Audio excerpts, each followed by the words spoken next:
Hello, everyone, and welcome to Pucks and Brews. I am your host, Michael Shades Faracino, alongside, as always, Liam the Chill Master Godimer. Liam, how you doing? I'm doing well, Shades. Great to be back with you. Yeah, and we got a jam-packed episode 54 for you because it's been 3 weeks and we didn't plan this, but our schedules just didn't link up, so that's unfortunate. But we got a lot to talk about. But let me just say that Liam has to be up at work for he has to be at work by 7 a.m. tomorrow, and this is unprecedented for a hockey game, like an actual professional league hockey game. The 10:30 a.m. start, but believe it or not, it's not just the Gladiators around the ECHL, Shades. It's every other team. They have their Education Day games.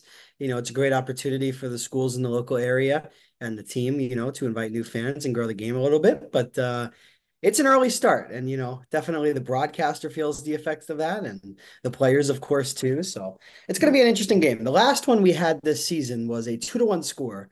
We scored in the opening minute of the game and didn't score the rest of the time. Damn. So hey, positive vibes, positive vibes. Happens, but I got my large cold brew because we got so many things have happened in the last 3 weeks, like the Super Bowl, the Stadium Series games, a GM getting fired, just some, simple stuff. But you know what hasn't changed? You got your cold brew. I got my water. New bottle. This is not sponsored by Gatorade or Dunkin' Donuts, by the way. Not quote, emphasis on not sponsored. I just Not, not not. sponsored. Emphasis I on not do sponsored. I do enjoy Gatorade's cups, but the water is just Water. Georgia water. So Yeah, I just really enjoy cold brew. So Dunkin's cold brew. That's why I drink this. I wish I wouldn't was two sponsored, brews but without it. hmm, no, seriously. I go like every morning. It's gotten pretty bad at this point.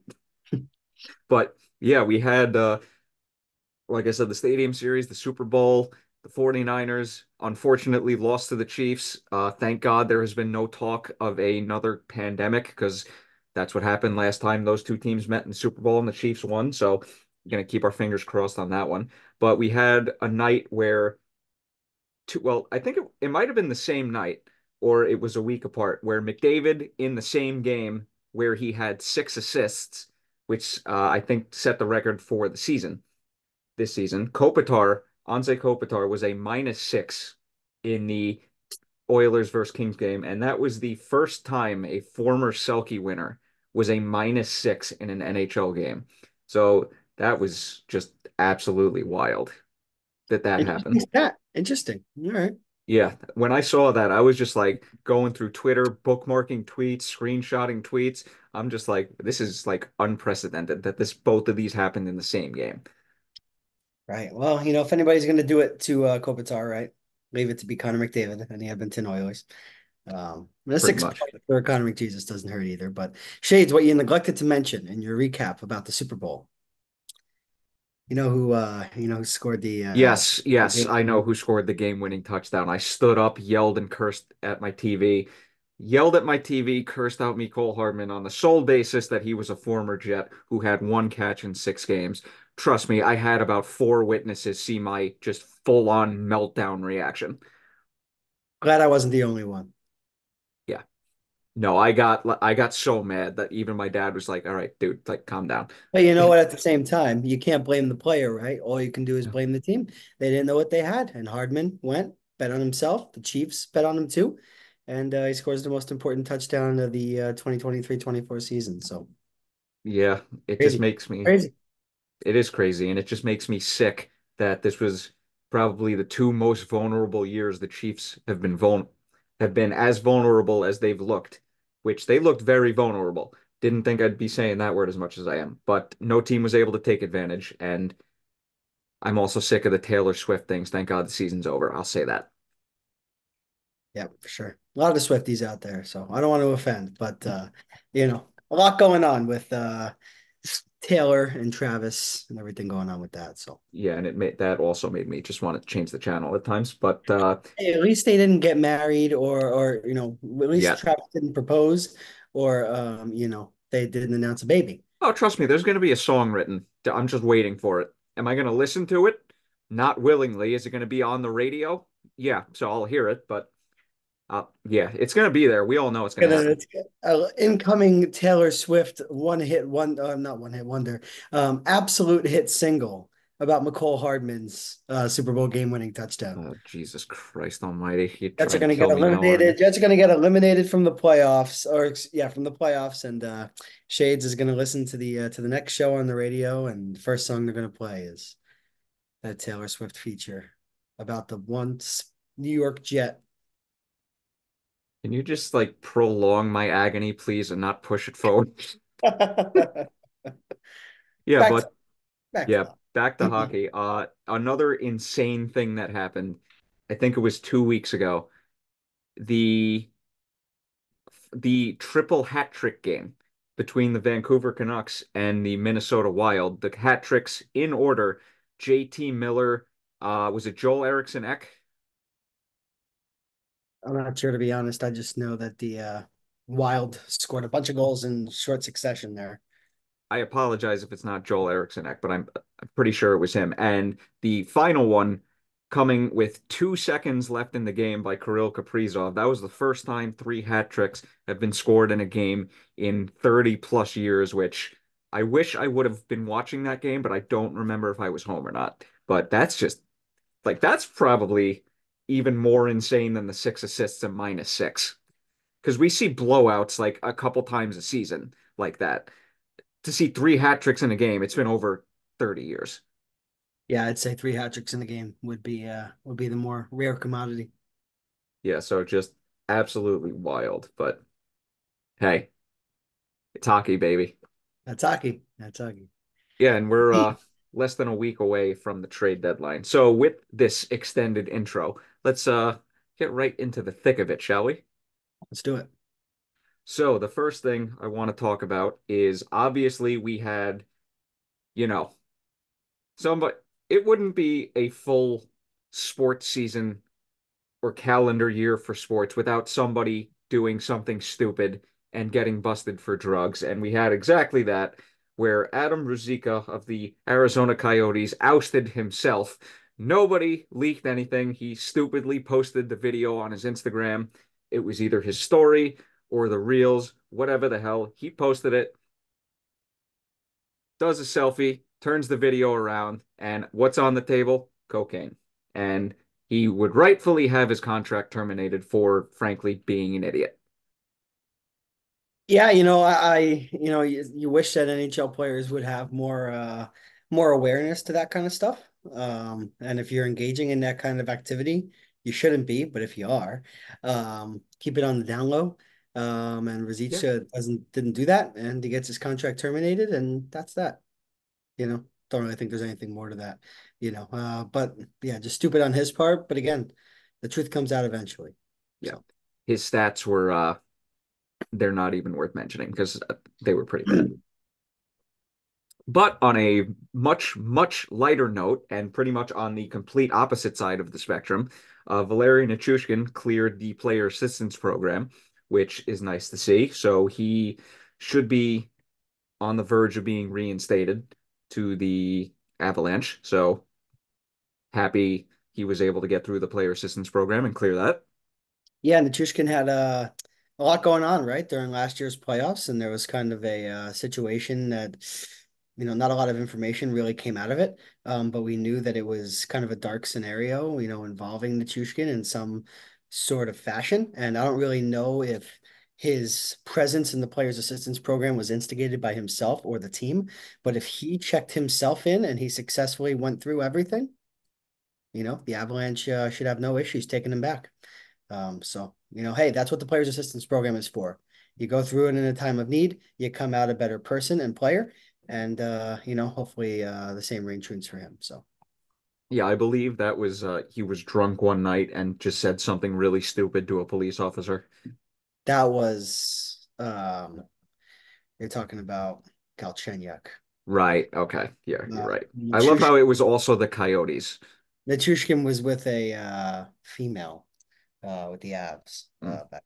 back in the playoffs, but Yeah, definitely a weird situation, but hey, he's out of the Players Assistance Program. Obviously, they think that he's good enough to come back and rejoin the organization. So good for him, good for the team. And I know that's a big, big boost for a Colorado Avalanche team that gets a nice little addition, without having to give up any assets. So Yep, 100%. And they also picked up Parise, so that's two pretty good pickups, even though Parise is basically on his last legs. But two good pickups for them nonetheless. And another pretty important thing that happened, it doesn't have to do with you know, player assistance program or anything, but this was something nice to see from a player that I actually kind of like, even though he's on the team that he is. Sean Couturier has been named the 20th captain in Flyers history. And good for him because he's honestly just a really good player, and that's good choice. Good choice for a captain. well deserved. And you talk about Anze Kopitar, former Selke Trophy winner. Well, how about Sean Couturier? Same thing. And I think the Flyers are finally headed in the right direction. Seems to be Um, that way. Better upper management with Danny Briere and Keith Jones involved. And, Tortorella is a coach that, maybe the Flyers have their ceiling, but they also have their floor too. And he is certainly a coach that gets the most out of his team. And hey, they're contending for a playoff spot right now. And Shades, we'll get to our beloved New York Rangers. They gave the Rangers a battle. So, Oh, don't worry, we'll get back to that. yeah. We'll 100% get back to that. But good choice to name a new captain and just pretty much hell of a player. I don't really have anything else to say. Clean player, Yeah. right? Good two-way centerman, plays the game the right way. Was a leader for the Flyers even when he wasn't the captain. And again, this is just the team doing right by the player. And even though it's a bitter rival, happy to see it. Yep, 100%. Another thing that happened since we last recorded was I can understand both sides of this, and I thought it was just absolutely hilarious. Reidly Greg on the Ottawa Senators while playing the Maple Leafs, takes a slap shot at an empty net against I them. got I got opinion shades. I got opinion. I'm so ready to hear this. So what happened was the slap shot happens into the empty net. Reilly goes after him. Pretty much a brawl ensues, and the aftermath, Reilly got suspended for 5 games. The other thing that happened, which was also hilarious, Ryan Reaves had comments on this and said, I can't remember what he said, but he's just like, yeah, this game is getting a little out of hand with the young players thinking they could do whatever they want. And then he basically proceeds to get bodied by Nathan Walker after on the St. Louis Blues, who's like seemingly half his size. So yeah, that happened. And the Reeves thing was hilarious. I thought the Ridley Gregg thing was funny. And I'll leave the floor is yours. You can go ahead. I thought that slap shot in the empty net was Bush League. And if I'm Morgan Reilly, if I'm the coach of the Toronto Maple Leafs, I want my player to take that penalty 10 out of 10 times. Maybe not in the way that he reacted, maybe not hitting Greg from behind and putting him in a vulnerable position, but that can't happen. I'm sorry. I know that there are a lot of fans that are going to disagree, and I'll say, right here on and out, I respect your opinion, but I also ask that you respect mine. And when you have a chance to score at an empty net, there is zero reason to rear back and slap a puck in. That's adding insult to injury. You're asking for the game to get out of control. And what happened? The game got out of control. And I don't think Reilly should have reacted the way that he did, but I definitely think a check or some physicality was deserved. Can't do that. I hate it. I really, really hate it. If I saw a Gladiator do it, I would call them out on the broadcast and say that's Bush League. And hey, maybe some players and maybe, some fans disagree. I know that there is a very, very large population of people in response to that hit, especially Ottawa Senators fans, right?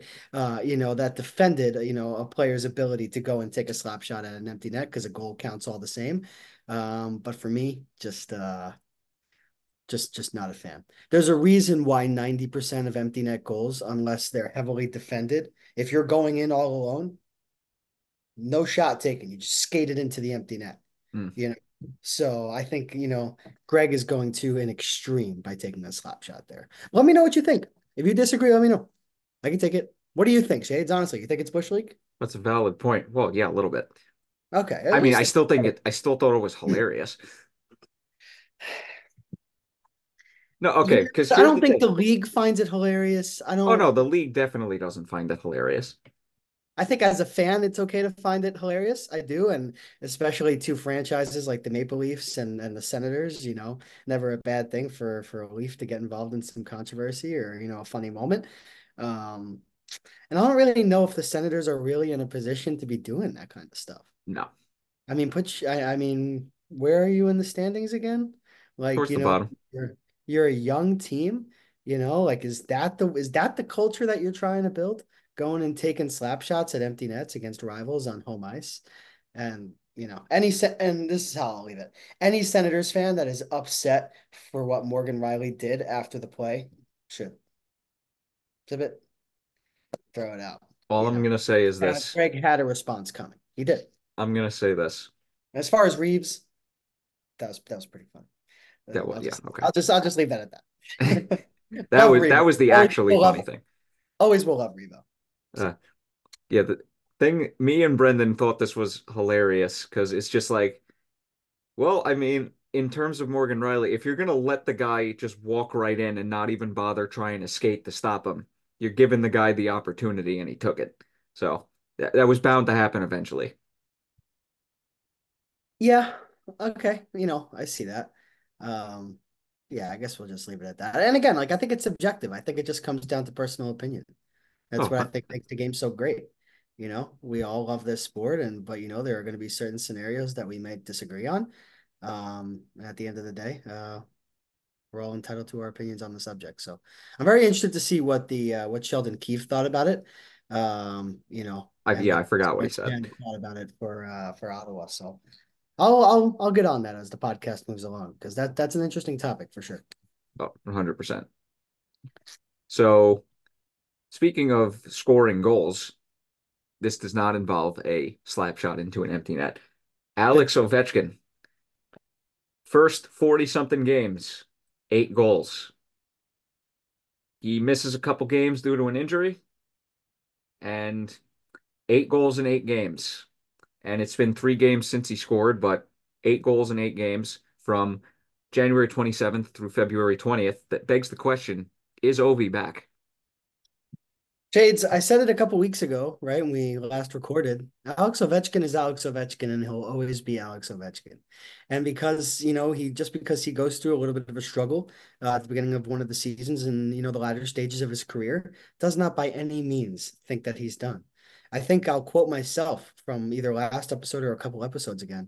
I think I said, I guarantee Ovechkin will break Wayne Gretzky's record. There's no doubt, zero doubt in my mind. This just exemplifies that. He is a goal scorer. He's been a goal scorer for so long, his entire career. And I just don't know why some people thought that God-given talent would just go away because of a tough 2-month stretch. Yeah. He's still going to end up with 30 goals this year, right? What is he at? 16. I think he'll at least get 25 goals and push 30.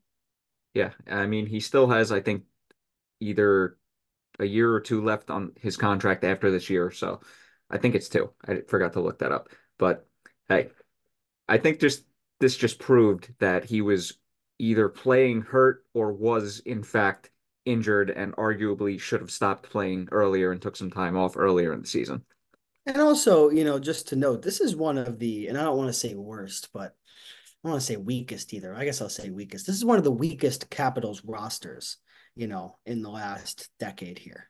That Ovechkin. And the sad part is, to piggyback off that, they're one spot out of the second wild card in the East. Crazy, crazy. Even with that said, just goes to show how shockingly wide open the Eastern Conference is this year. I don't think anybody in their right mind would have thought that the Eastern Conference would be right for the picking between, the Islanders and the Penguins and, the Flyers and the Devils out of it. Like that's just absolutely crazy. But for Ovi and the Caps, it's a different year. I think they're embracing that mentality of being a young team, and Ovechkin just doesn't have the resources that he had around him in years past. Yep. And I think that's going to lead to a dip in production. But the fact that he's been able to rattle off 8 goals in what you said, 10 games, he's been, 8 goals in 8 games. 8 goals in 8 games, Yep, scored in 6 straight. just goes to show you that Ovi is Ovi. That's all. Yep. Ovechkin will Ovechkin. Oh, did my phone just? Never mind. So going from one Eastern Conference player to another, Patrick Kane, man, 28 points in 27 games this season. Oh, Drury, Drury, Drury. You traded for him at the worst possible time, but he's doing wonders for the Red Wings right now, who currently occupy the first wild card spot in the East. I mean, Patrick Kane's overtime winner in Chicago was just magical, wasn't it, Shades? Awesome. I don't even think Blackhawks fans were upset about it. I'm pretty sure I saw a tweet that said, if you would have told the Blackhawks fan before tonight's game that we'd see a Bedard goal, and Patrick Kane score the overtime winner, I don't think any Blackhawks fan would have been upset, which I totally agree with. But yeah, I mean, Patrick Kane's been awesome for the Red Wings, 28 points in 27 games, nearly a point per game player, looking a lot like the guy that he was prior to his hip issue. Like you said, Drury did acquire him, quite frankly, at the worst time, but you can't live in the past. You got to look ahead. And even at the time, Detroit took a massive, massive risk giving Patrick Kane the contract that they gave him. And hey, it's worked out, and good for Steve Yzerman. And slowly but surely, what he's building is turning into quite a nice story. So good for the team, good for the player. And much like I said with Ovechkin, right, Shades? Patrick Kane is Patrick Kane. Yeah, and I just Sometimes it is an injury. Everybody wrote him off, right? Oh, this guy is washed. Look at him. He's terrible in the defensive zone. How much conversation has there been about Patrick Kane in the defensive zone as a Red Wing? Not no. not much. He gets that surgery on his hip. He gets what he needed to get fixed, and he comes back, the player that he was, for since 2007 when he was drafted number one overall. So I just think there's a lot in this league and just, overall in sports, a ton of overreacting among fans. How about you just sit back and realize that Alex Ovechkin is a Hall of Famer, Patrick Kane is a Hall of Famer, and they're not going to have these steep drop-offs that many predicted. Even with Igor Shesterkin, we had that conversation a couple episodes ago. What did I say? Relax. Take a second. Igor Shesterkin has won a Vezina trophy. We know how good he is. And Shades, there's a little precursor to our conversation coming up in the future here. Igor Shesterkin has been fucking awesome. Lately, Okay. yes. So with Kane, Shesterkin, Ovechkin, three totally different scenarios, three talented players that fans around the league and in their respective fan bases completely and utterly overreacted about. Yep. And I'm happy that they are performing up to expectations. Awesome stuff. Yep. And I don't remember if I said this on the pod or not, but when we were talking about the initial Kane injury and him requiring surgery, I don't remember if I said this, but it was just like he's one of those players where he might actually be able to come back because he doesn't play the type of style that Ovechkin plays with having like 12 hits, playing heavy like that every game. And just he's not like a grinder. He's a straight up playmaker and he's a skill guy. He's a straight up skill guy that is just an amazing passer and he can score goals. Right. Right. Again, two very different players. Exactly. But what remains consistent is their play. Yeah. Hey, his playmaking ability has not gone away. It hasn't. It hasn't. No. And it's kind of awesome to see. So, It is. I'm happy for Kaner and I'm happy for Ovechkin. So yep, 100%. I just wish, Kane would Kane's contract would have ended a season earlier. He got the surgery and he signed with us this year, but I digress. a lot of decisions in the last couple of years that make me shake my head, but you We'll know, talk about that off camera because I I don't think Patrick Kane is one of them though. I'll leave it at this. I just think at the time when he entered unrestricted free agency, with all the question marks around him and where the Rangers were as a team, I kind of think Drury made the right choice. Even if Kane is a point per game player right now, which he is, like I said earlier, Detroit took a hell of a risk. Even though it's paying off, it's still a hell of a risk. oh yeah. So I'll leave it there. Yeah, we'll get back to that off camera. But some other cool things that have happened in the last week. Filip Forsberg became the second all-time points leader for the Nashville Predators, passing David Legwand, which was that's a That's the name. yeah, that's a name from the past. If I forgot to write the number down, but I believe he hit the 567 mark, and he is only behind his own teammate Roman Josi, who has like 800 points. So that was pretty nice to see. Filip Forsberg's been a very good player for quite a while now, so that's cool to see. And Nikita Kucherov hit the 100 point mark on February 25th against the Devils, which is just insane because we still have like 30 games left in the season, like 25, 30 games, and he's already at the 100 point mark. It's just, we went so long where nobody hit the 100 point mark. And then as soon as one person got it, it's like we were seeing like six, seven of them per season in a row, which is pretty awesome. Yeah, absolutely. So, you know, Yeah, that's just some cool things I and wanted to, yeah, I just want to touch on Kucherov real quick. I mean, 100 points. I mean, terrific. I mean, I think a lot of fans around the league really accepted Nikita Kucherov as the top player this season, and the way that he's produced is second to none. Filip Forsberg, second all time in points for the Predators. David Legwand, what a name that is. Forsberg is a legend. In that community, and he's slowly but surely becoming, alongside Roman Josi, right, one of the greatest Predators of all time. So oh yeah, 100%. And just to round out the trio, one thing I conveniently left out earlier when talking about Ovechkin, he has reached 1,400 games in the National Hockey League, which is awesome to see. wow, unbelievable. Yeah, crazy, man. Yeah, Just absolutely crazy. But yeah, just some cool stuff to happen within the last week. yeah. Absolutely. I mean, all really cool milestones, especially for Obi too, 1,400 games. I mean, I remember when Marty St. Louis scored in his, 1,000th game, and it seemed like he was kind of wrapping up his career. Obi's at 1,400, and we're talking about him having at least three or more 4 seasons. So, I Yeah, mean, outstanding stuff. What longevity. absolutely crazy. Just absolutely crazy. And I really hope he breaks Gretzky's record, but we'll revisit that. Yes, we will. So this is something I saw about 2 weeks ago that I wanted to talk about, and I kind of wanted to hear your opinion, sort of. So I saw a tweet that compared the first overall picks in Jack Hughes and Juraj Slafkovsky. I still might be mispronouncing that game over the course of their first 92 NHL games. Jack Hughes, 14 goals, 37 points, five power play goals. Slafkovsky, 15 goals, 37 points, six power play goals. So literally the only thing separating them is one more goal slash one more power play goal. You have any thoughts on this?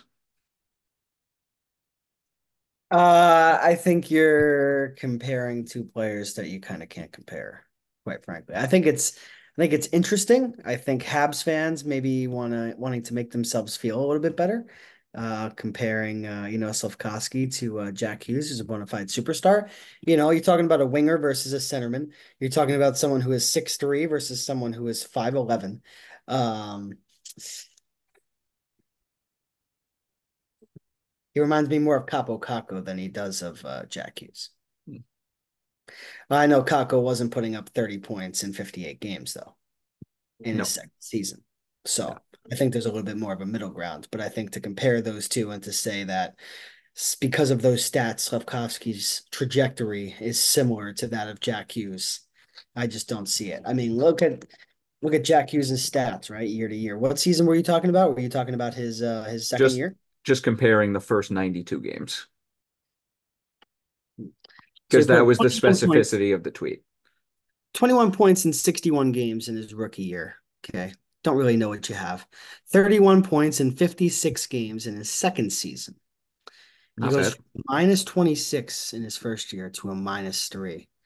Slavkovsky, -13 in both seasons so far, plus minus a little bit of an overrated stat. Okay. But yeah, I mean, they almost have the same amount of points and the same number of games in their age 19 season. So But again, like the size and the position for me don't really make it a comparable. And for me, is Slafkovsky going to be able to make that jump that Jack Hughes did? I mean, in that next season following the COVID year where he had 31 points in 56 games, Jack Hughes put up 56 and 49 point per game player. And then you go to the 78 game season the next year, he explodes for 99 points. So if he's going to stay on that same track as Jack Hughes was on, you need Slafkovsky to be a point per game player next year. And from what you've seen over the first two seasons, you tell me, NHL fans, do you think Yarov Slafkovsky is going to be, a point per game player next season? I don't know. But 30 points in 58 games is good to see. 12.8 shooting percentage too. Percent. Reason His I shooting percentage has gone up season to season. He's getting more time on ice. He's taking more faceoffs. Like you said, 5 power play goals this year for Slafkovsky. One power play goal last year. He's going to be a real good player, but I don't know if he's going to be Jack Hughes. Yeah, and the reason I just wanted to bring this up is because you never know what you have in your first overall pick. I mean, Lafreniere's finally Right? looking like an actual NHLer after 4 seasons, but It takes time to develop these guys, man. yeah, Everybody's on the same path. Look at Nathan McKinnon. You know, he had a tough time in his first few seasons, and then he just exploded. He went from a oh yeah, pretty good player to, oh my God, fantastic. this guy is a top two player and he might not be number two. So, um, but yeah, trajectory of players definitely vary for sure. 100%. Canadians fans, calm down. You might have a gem.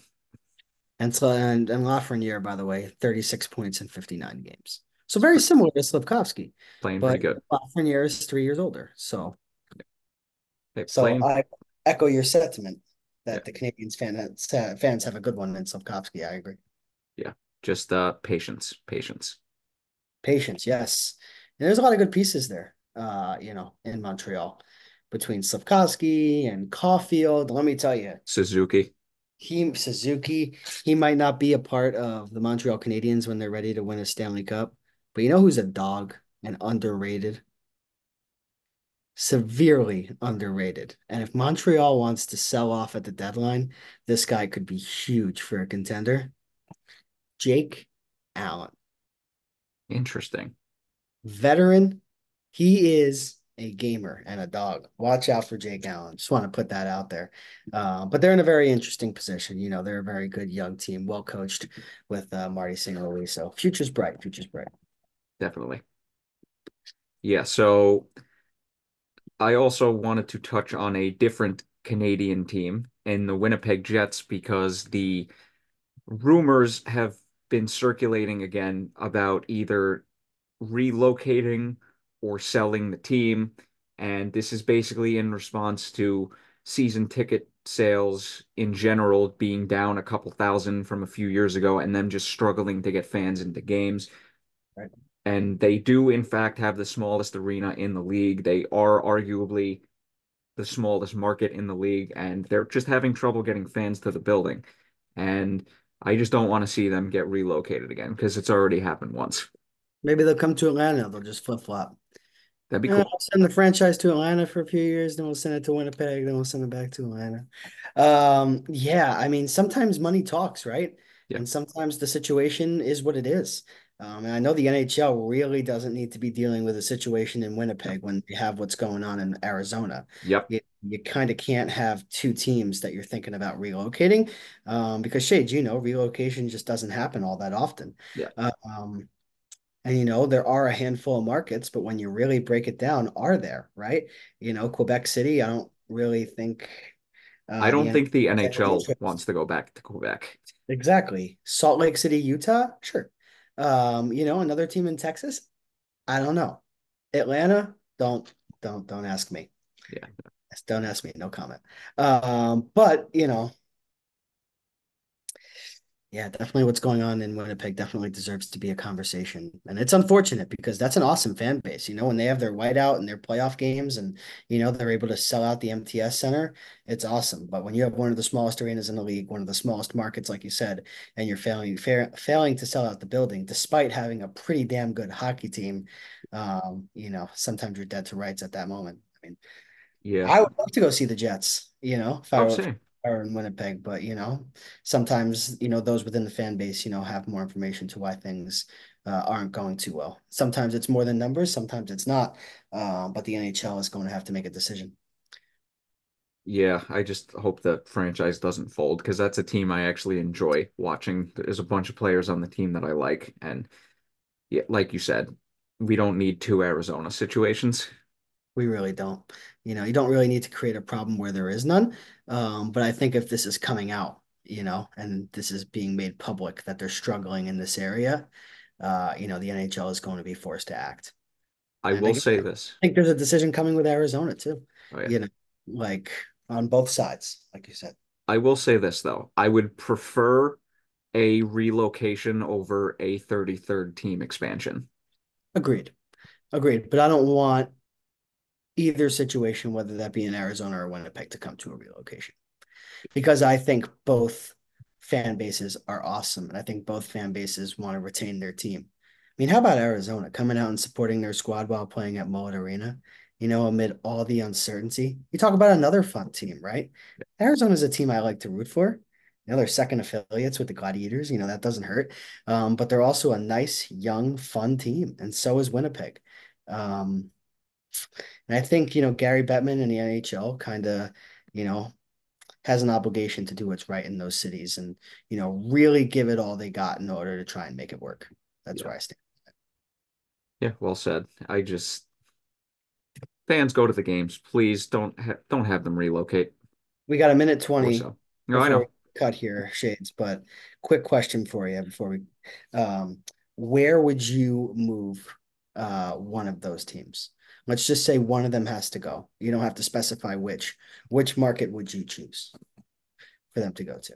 I would probably go Texas just because that's a big sports market. Houston? Maybe. Yeah. Okay. Interesting. Just interested to hear your thoughts.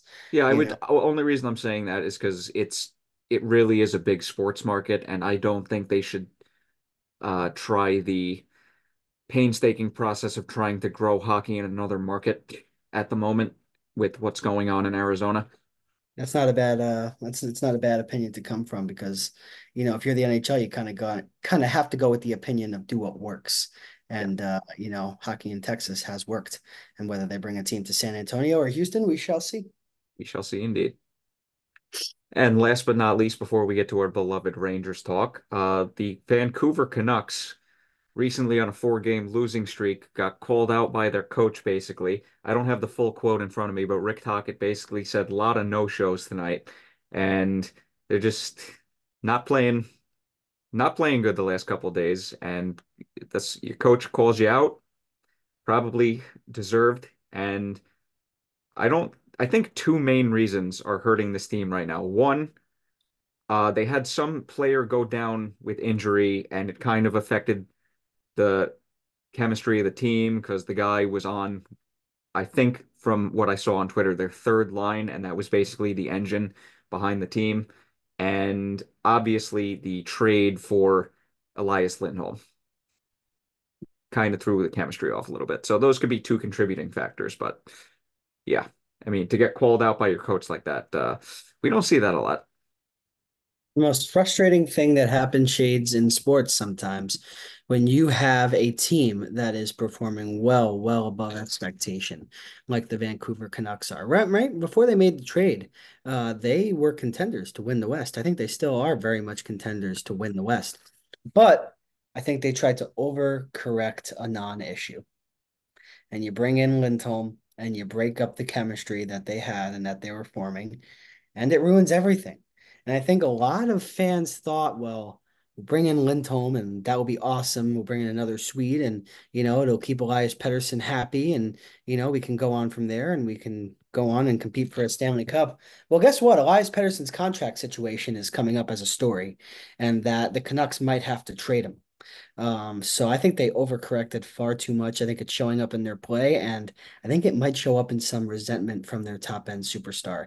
As far as Rick Tocchet, he's a no BS type of coach. I mean, he came in for Bruce Boudreau right at the middle of last year, and I cannot think of two coaches that are more disalike than Bruce Boudreau and Rick Tocchet. Bruce is very laid back and funny, and wants to have a good locker room. Tocchet, expects your players to perform and expects your top end players to defend. And I don't really think the Canucks were getting a lot of that recently. So for me, a lot of time to figure it out. And I wouldn't be worried as a Canucks fan for one reason.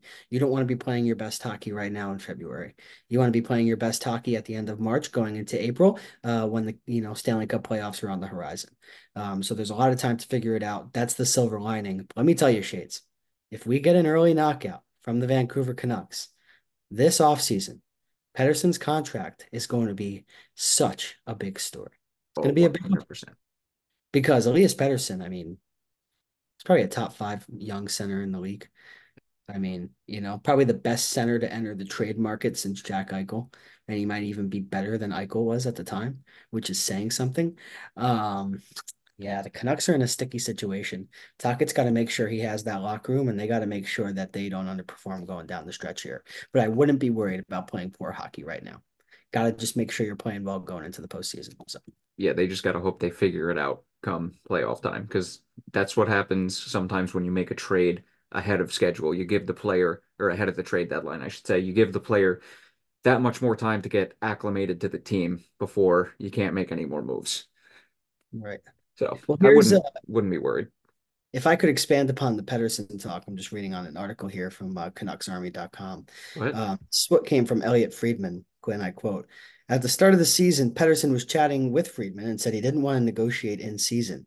He wanted to focus on having a good year. He's doing just that, and the team is doing well. He hasn't changed his tune since then and has basically stuck to his word. Nothing has changed there. I don't think now is the time to be panicking that he's essentially sticking to his word. This is what he said he was going to do all along. On the other hand, there is something to be said. It would be nice to get a clear message from him or from his camp that says, this is where I want to be and this is where I want to sign long term. And he never said that. It's been a one-way street between, and this is coming from me, it's been a one-way street of interest from the organization. And I don't really know if it's getting reciprocated from Pettersson. So it just goes to show, like I said, like if the Canucks have a really disappointing end, to the playoffs and they get knocked out early, or, even they fall apart in this stretch run here, it will become a story.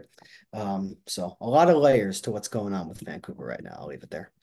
Yep, 100%. But like I said, you're better off making a trade early, getting the player acclimated a little early than waiting until the last second and trying to figure everything out the last 20 games.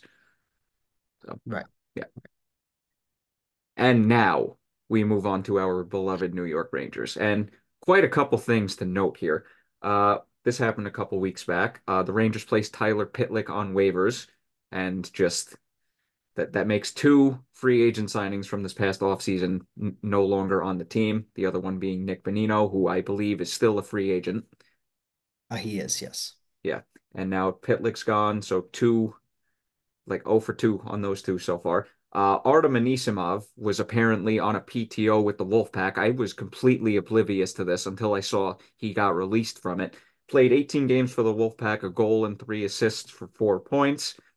Uh, I mean, hey, I was a big Anisimov fan back in the day, so that was cool that he got to come back into the organization. It's a good story. It's a very Yeah, good story.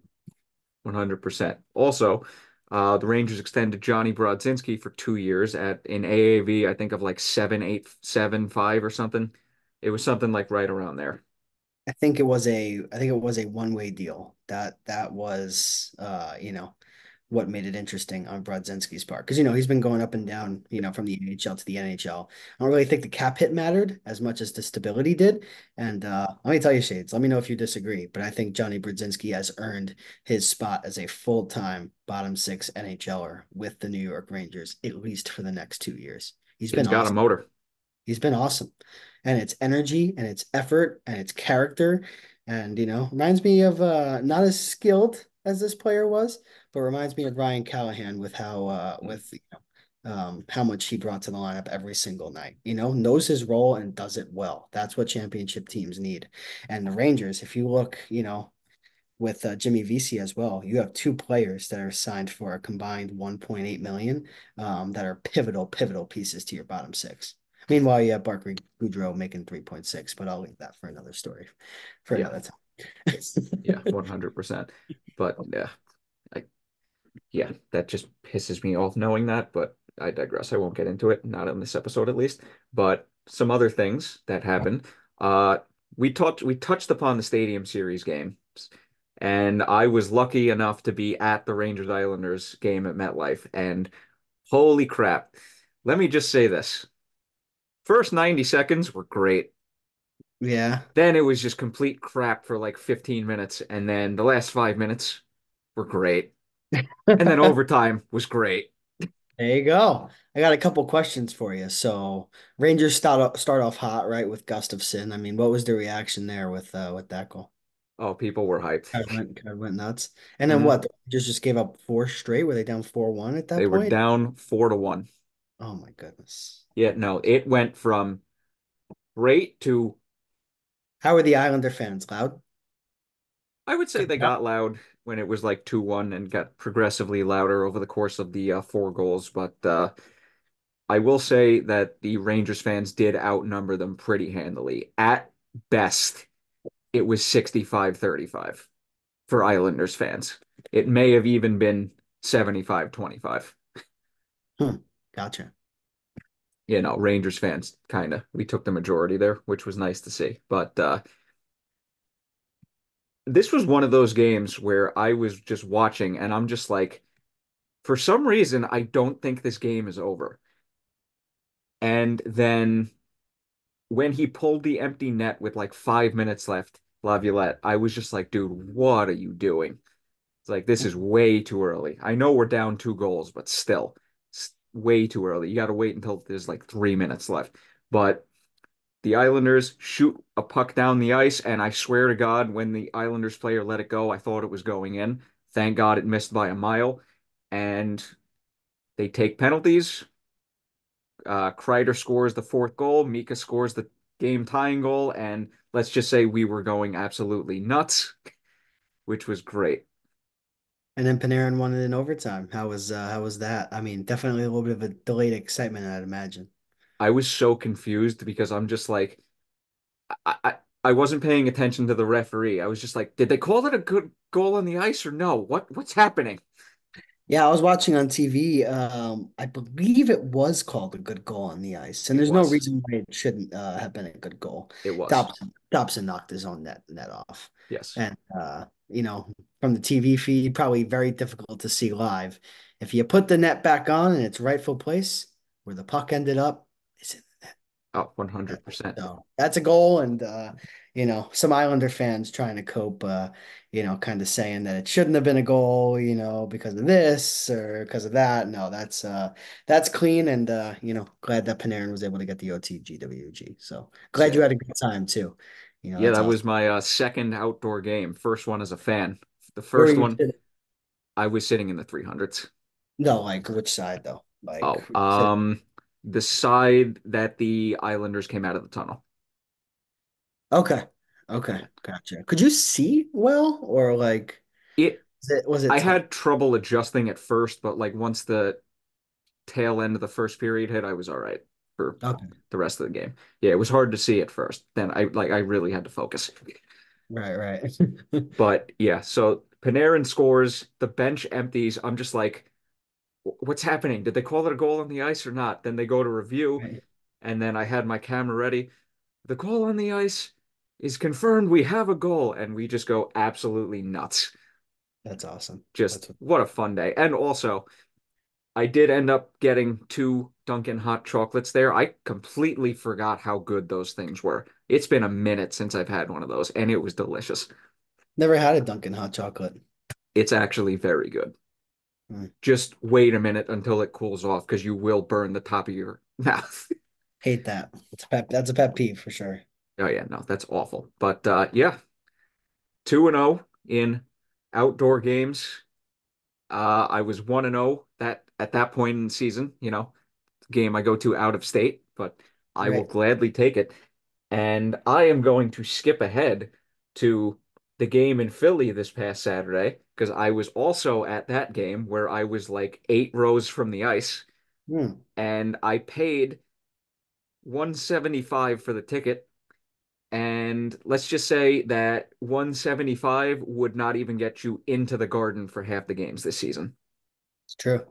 It's true. It's complete and total ripoff. But How was it? How did the Flyers fans treat you? That's always been my hesitancy going to Philly. I don't know let's how are just, you gonna I be. was warned not to wear a jersey, and You did I took those warnings because I've heard stories about Philly fans. They're psychopaths. But I decided to not wear one.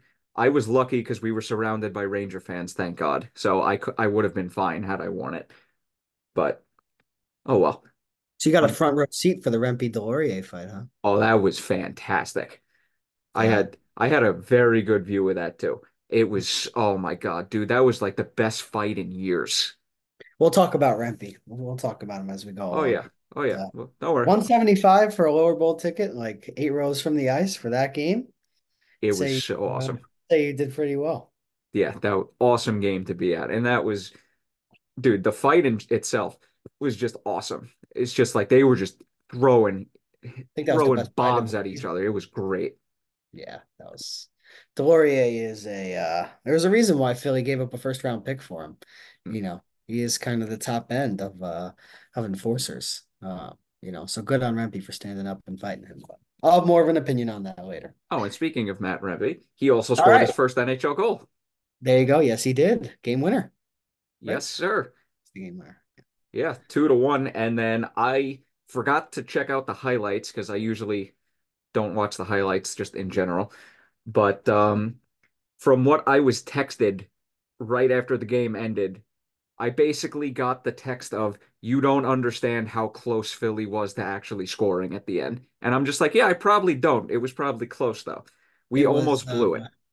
Yeah, it was Couturier, oddly enough, right? At the side of the net, and I think he banked it off the far post, and then it banked off the near post, went through the crease and out. It was close. It was really close. Couturier was just at a bad angle, but yeah, that was close to going to OT. It was. Yeah, we escaped that game with a win. And that's what I'm saying, right? Like we can, talk about Philly as a number three seed, a team that's rebuilding, a team that, is going through organizational chaos, you know, had to bring in Keith Jones and Danny Briere to really pick up the mess, of the former regime. But quickly they're becoming quite a good team. Oh I yeah. mean, you trade away Cutter Gauthier, which is a killer. Gauthier is one of the best prospects in the NHL. But guess what? He's not in the NHL. And you got a player in Jamie Drysdale who is in the NHL, and arguably the weakest part of your team just added a top end defenseman without, trading away anybody from your NHL roster. Carter Hart has the situation that he's got going on, but Ersson is great. It's a John Tortorella team, man. When Torts is coaching a team, throw all expectations out the window, because you can guarantee effort, hard work, and endless defending. And as long as you have those three things, you're going to compete. So they worry me. They do. They're a solid group. They Yeah, are. and I'll be honest with you, I didn't even think the Rangers played that great of an overall game that day. I mean, they were terrible the first period. Yeah, they struggled. Yeah, Yeah. second period was a major improvement, and then thank God we ended up holding on to win that game. But no, when it was 1-1 late in the game, I was getting worried. Yeah, good thing. And I love that fourth line though. Rempe and Edstrom. And I Oh yeah. think Goudreau was on that line too. Yep. You got two big boys there on that line. You got what, 6'8" Edstrom, 6'7" Rempe. Big Like boys. pretty wild. So Yeah, big boys. And much better than Pitlick and Bonino.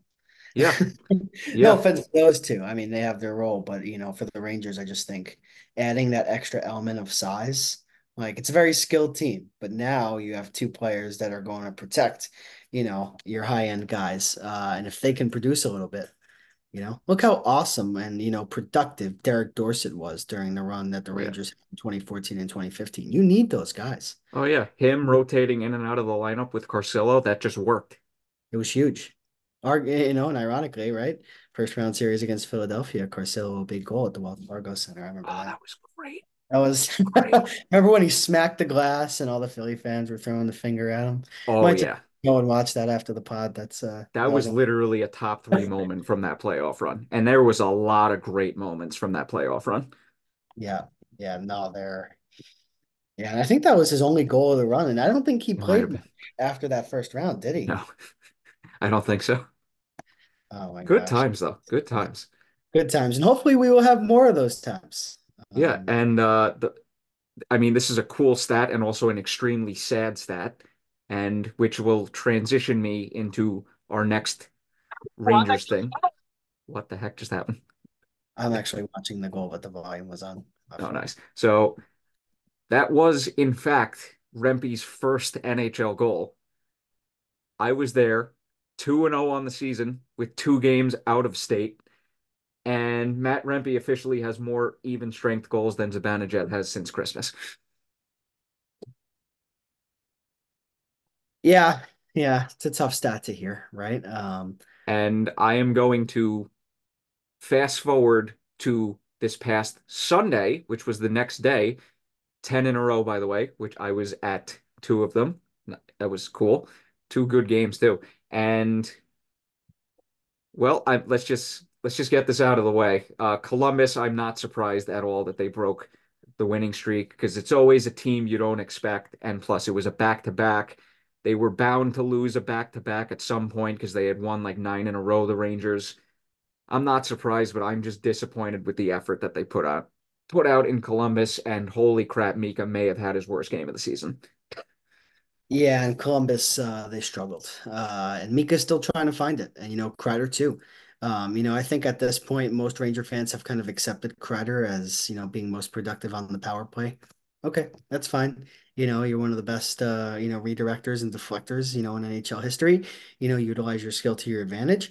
But for Mika, yeah, it's just a lot of inconsistency with Mika, I mean, that's kind of the player he's become. He's blossomed into quite a very good two-way center.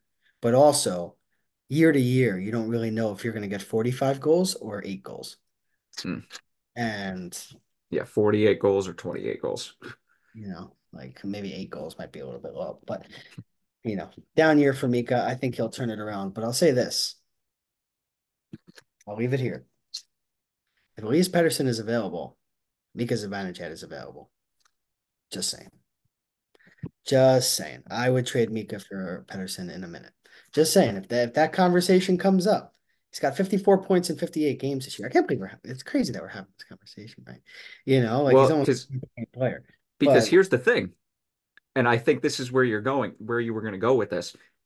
Him and Kreider have been so, let's just say it flat out bad at even strength yeah. that like a move needs to be made here. Yeah, and I think it's more likely Kreider than Zibanejad, but is it at the same time? Yeah, Right? that's a Kreider, question for another episode. that is, but again, a lot of centermen might become available. I'm just saying, you know, if Vancouver has no chance of signing Pedersen, which is the situation that, might surface. Like a guy that had, a season away from 91 points and 2 seasons removed from 81 points. I think a change needs to be made. I agree. And I don't really think the Rangers' young players are in a position to kind of step up. There is no Heedle anymore, like kind of can't bank on him or hope that he'll come back. Um, and then all of your other talent are wingers. So where are you left up the middle? Imagine if the Rangers didn't sign Trocheck. Holy shit. I mean, I Trocheck don't want to has think about told that now. he has become like one of the most important signings for this team. Oh yeah, he is arguably a top 3 forward, definitely a top 4 forward at worst, currently on the team, You 100%. put it this way, right? Because the Rangers traded Buchnevich because they signed Trocheck, right? And they couldn't afford to extend him, or was that beforehand? There's just, I don't even remember at this Even point. if Buchnevich was a casualty of signing Trocheck, is what I'm saying. If I could go back, I would still sign Trocheck. That's how important he's been. And that's even saying with an extreme need for a top line right wing, so Tro's been awesome. And this Rangers team needs some help, especially on line number one. And I don't know if Frank Vetrano coming in, is going to change it. So So here's where I was going to go next with this. The trade deadline is next week, at yeah, which it really snuck up on us this season because it's weird. been the polar opposite basically of last year. I mean, we've obviously had two, big moves, Sean Monahan and Elias Lindholm, but last year it was just every big name player was getting moved. basically a month to 3 weeks before the deadline, and it was just pandemonium. And deadline day was pretty dead. It's looking like the complete opposite this year. And we have been watching the Rangers all season. We know what the needs are. I Yeah. think you and I are both in agreement that they definitely still need a top six right winger, and they definitely need one more center. I don't agree that we need another center. I think Brodzinski signing is your answer. That's how much confidence I have in him. But it just comes down to how confident you are in Brodzinski to be a third line center on a championship winning team. If you don't believe that, that's possible, all the power to you, but I do. And for me, I think when the Rangers have limited resources and assets, especially in regard to the cap, you kind of got to pick one, and I'd rather go all out for a top line right wing and have faith in my bottom six to bring me home. I wouldn't be opposed to getting, well, you know my thoughts on Goodrow. I think we can upgrade over him. I do too, but I think that's a move that more likely happens in the offseason than Yes. happens now. And again, like the other thing that just people completely neglect about Goudreau is a 15 team no trade list with Barkley. It's not like you could just send him anywhere. That Okay. stupid. That's I would stupid. love to call Arizona and say, here, take a third round pick and take 3.6 million off my hands. But, If you we know, had to he trade a hasn't say anything. second rounder away to get rid of Nemeth's contract, I'm scared to think what it might be the same with Goodrow if it comes to that. You need to find, yeah, yeah. Well, Now, the third need that I think is a very underrated need is they do need to make a move at defenseman because I would be significantly more comfortable with Gustafsson as the seventh D man. They either need to make a move for a third pair left defenseman or even a splash at left defenseman to move Miller down in the lineup because you and I have both touched on him having a very he's been struggling a lot this season. yeah. I definitely do see it as a need. Don't get me wrong. But again, limited resources, right? Um, for me, the one team I look at with the Rangers as a trade deadline partner, Nashville, the Preds. I look at Tommy Novak, who is a nice third line centerman. I look at Gustav Nyquist, who might fit in really well on that top line right wing alongside Kreider and Zibanejad. How about a little Tyson Barrie making $4.5 million with some cap retention? I know they're trying to get rid of him. Mm. He's on the board. I know. Is he better than Gustafsson? Probably not. At this point in his career, which is why I understand where you're coming from. What about Alex Carrier from Nashville? Making 2.5 million, 27-year-old defenseman. So for me, the Predators make the most sense. If the Rangers want to go all in, this would be hard to do, but I'd love to make a call to Pittsburgh. And they probably would never trade Gensel to us, but he's probably the top line, top available winger on the market. That would cost a pretty penny. That would cost a pretty penny. But, hey, you could go all in. Anthony Duclair, good cap hit, 9 goals this year. Eh. Drop off. I have no interest in a reunion with Tarasenko. I have no interest in Really? I don't have any interest in Tarasenko. It didn't work. I thought he was decent, but you tried that already. It didn't. I don't know. That was probably one of the few moves I was a fan of last trade deadline. I Like thought looking in hindsight, I thought he was one of our better forwards again in the first round last year. I did too, but again, like if you're gonna play Tarasenko with Panarin, right? Mhm. Uh, Lafreniere's kind of found a home with Panarin. I don't know. For me, I'd back off Tarasenko. But again, I'm looking, at the page right now. He's a UFA after this season, and he's only making $5 million. And he's on a Senators team that is clearly selling. Yeah. So it's not a bad thing. For me, Noah Hannafin and Chris Tanev in Calgary as well. I think if you're looking for defensemen, those are probably the two top ones available. Um, I really like what Philly has to offer, but I don't see Philly trading with us, especially being that close in the race. I don't really know why their players are on the big board, to be honest. But like Scott Lawton, Sean Walker, I like a lot. Nick Dowd from the Capitals has been a pretty good center. 33 years old at a nice cap hit. Maybe, Drury takes a flyer on him. I don't really see this being a huge deadline for the Rangers, though. Marginal moves. I don't see them going for the big fish. What about you? I would say this. I don't see them making a major move either, but at the same time, they do need to make at least one considerably medium to big splash to be taken seriously as a contender going into the playoffs. Because from what I think, the team currently as constructed, they would be lucky to win a round. That's where I disagree. I think the Rangers floor is higher than that. Um, with this given roster. See, Like, I am not, I don't have too much faith in the core of this team. let me put it this way. I think that this team is in a better position to win the Stanley Cup this year than they were last. So, and they didn't win a round last year. So that's my point. I think that they would be in a better position to win a round this year and then make a little bit more of a run. I definitely do think that they need an addition, but it's gotta be the right addition. It's gotta be. Bringing in 33-year-old Adam Henrique is not No, the right please addition. no. Okay. Like there are some guys that just are red flags. Anthony Duclair, again, 28 years old, has been inconsistent. He's on a 1 year deal, but are you going to give up a first round pick for 9 goals and 17 assists? I No. don't, I don't really know. Yeah, let me ask you this. Here's another player that's on the board. What about Booch? I mean, he's a That UFA. pains me because we could have kept him in the first place. That's what I'm saying, though. Might not have been able to get Trocheck and look how important he's been, Okay, you know. don't get me wrong. I would absolutely love Buchnevich back on this team, but I would also be infuriated knowing we would have to trade a pretty penny because he's going to be an underratedly big ask at the deadline. Yeah, he's got 57 points in 49 games this year, 28 years old, signed to a pretty nice cap hit of 5.8 million. Um, but again, I think you can't live in the past, and I think Drury understands just how valuable Buchnevich would be. Like, is he valuable as a 57 point player? Of Yes. course, but is he 10 times more valuable to the Rangers because Chris Drury knows how well he can play alongside Kreider and Zibanejad, who have been invisible? Do you bring him in just because you know that it works?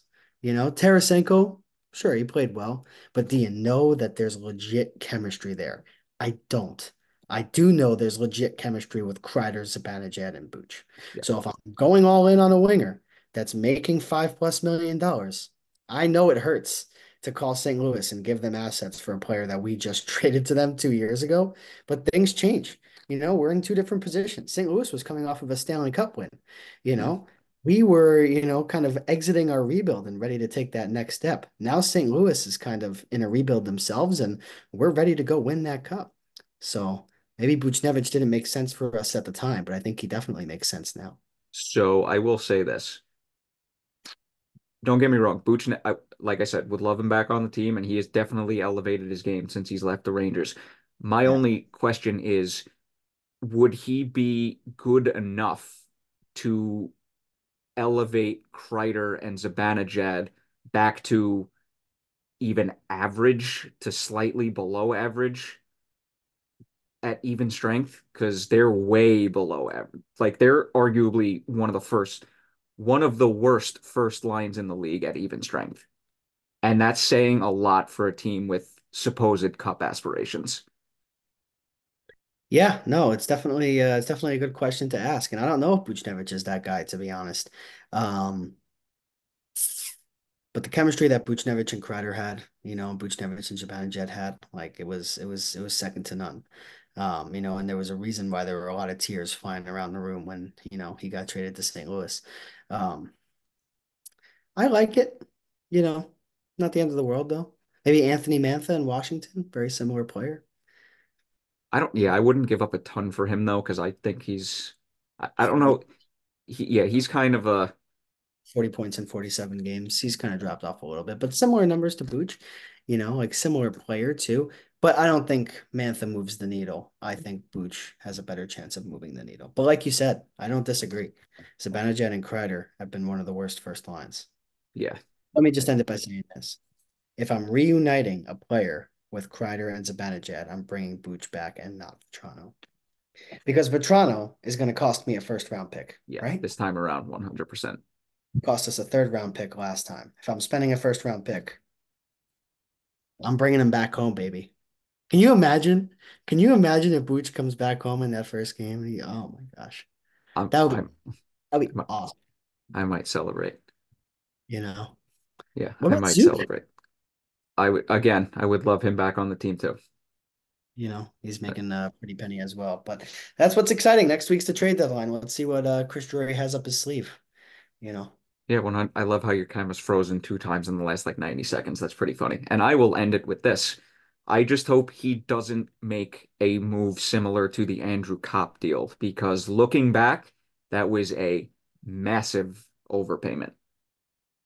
Yeah, it was an overpayment, and I loved Cop as a Ranger, though. I thought Say, Cop oh, was that we got him awesome. in the middle of his best season, He was by awesome. far his best season. But we definitely did overpay. But that's the thing that I want to stress. If you're going to overpay, overpay for the guy you want. That's it. Well said. Well said. Well, the trade deadline is next week, and we will definitely be recording next week, but that is going to be it for this episode. Geez, my God, that cold brew just is killing me right now because I'm on an empty stomach and I've had like the ever so slightest headache all day and it has been annoying the hell out of me. So I cannot wait to go eat and then lie down, probably take a shower. But it's going to be, this has been an action-packed episode. We got a lot done, a lot talked Certainly about. has. It's been a fun one. What do you have for dinner shades? Any idea? Lentil soup. Yeah, Ooh, my dad made lentil soup, so I actually looking forward to dinner. sounds good. Yeah, and you enjoy work tomorrow, even though you have to be up insanely early. Enjoy the game. I will. Hey, if we get a victory, all is right. So we'll see. Work is always more fun when your team wins. Yes, So, indeed. yeah, so we've gone like an hour, 11 minutes at this point. Let me not dilly-dally any longer. I have been your host, Michael Shade Sparacino, alongside Liam, the Chillmaster Godimer. Follow us on all of our socials in the description below.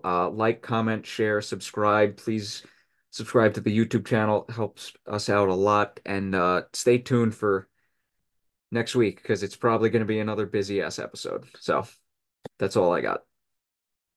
So I got two. All right, Enjoy the next week of hockey and the trade deadline. We'll be back soon. hell yeah. Take care, everybody.